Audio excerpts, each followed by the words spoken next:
بسم الله الرحمن الرحيم. السلام عليكم ورحمة الله وبركاته. شرفين بقيتها maanta caawa inaan idin siiyo hadal yar oo kooban oo ku saabsan go'aan maanta la soo saaray oo ku saabsan geedi socodka nabadda Soomaaliyeed iyo doorashada 2016 go'aankaas oo ay gaartay dawladda federaalka ah bisha caalamkuna ay ku ayiday waxa halkaan ka cadeeyo anoo ku hadlay magaca dawladda Puntland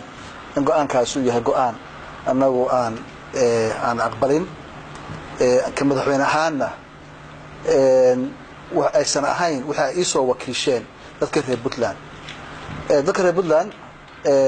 وأفتباي قالين وعوديين واحدين أنا هلكا waxaan u joogaa inaan iyaga matalo rabitaan koodana aan keeno meesha waxaan rabaa inaan meesha ka cadeeyo in waxa la isku hayaa aysan ahayn gobol ka soo horjeeda iyo qabiil ka soo horjeeda wax ka badsanaya in ay tahay masiirka dalka iyo horumarka dalka markii aan 2012 doorashada waddanka ka dhacday waxa la filayay 4 sano ka bacdi in la helo dawladnimo iyo horumar ka wanaagsan kii 2012 waxa la rajeynayay dadka Soomaalidu ay meel walba ay rabeen inay helaan matalaad shacbi ah oo dhaba inay helaan dawladnimo ka tarjubaysa rabitaankooda siinaysana waxay u baahnayd oo ay dawladnimo ka rabeen shacbiga Soomaaliyeed meel bay joogaanba waxay rabaan isku mid waa isku hadaf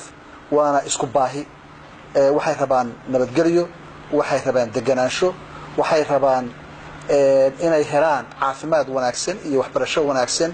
iyo hooyo walba iyo aabba walba waxa uu rabaa waxa weeye in uu cunugiisu helo mustaqbal ka wanaagsan kiisa cunugu awooha u yahayna uu helo mustaqbal ka wanaagsan midka isaga oo nasiibka u yeeshay ilamaha marka nidaamka hadda la rabo in wax lagu dhaqo ee qararigaah in uu shacabka Soomaaliyeed u horseeyo dawladnimo wanaagsan iyo u gaarsiinayo hadafkaas iyo yoolkaas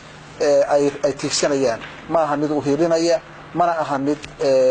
siinaya matalaadii shacbiga hada dhabtahay u baahnaayeen ee dawladnimada runtahay ay rabeen mid siinaya ma aha saas daraadeed anuu ka Cabdulle ahaan madaxweynihii Puntland shacbiga Puntland ayaan ku celinayaa talada ayaga ayaana go'aankooda masiirkooda iska leh waxaan u rajeynayaa ummadda Soomaaliyeed oo joogaanba guul iyo horumar iyo inay nabadgeliyo iyo deganaansho ku noolaadaan